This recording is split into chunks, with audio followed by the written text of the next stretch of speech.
So as I was saying, it'll always delay the top primer from the bottom primer if you enter an offset. And so here I'm just going to enter a small number to show you that these primers can be offset from one another so that you can get the bottom primer firing first. And then the increment is basically how much the time is going to increase between subsequent holes that you click or drag over. So in this case, to kind of replicate what we were doing last time, I'll start with 17 milliseconds. And now that I've filled in those numbers, all I'll do is click on the first hole and I'll start dragging between the holes. And as you can see, it's basically assigned timing to the detonators in those holes, starting at 100, like we said, offsetting the top primer by 7 milliseconds, like we said, and then incrementing that by 17 milliseconds for each subsequent hole. If I now want to choose what my timing along the rows is, between the rows is, I'm going to set my hole timing back to 100. I'm going to keep the offset the same.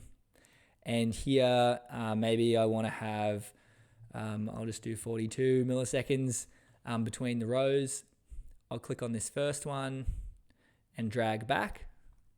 And you can see now that's got my starting time for each of those rows.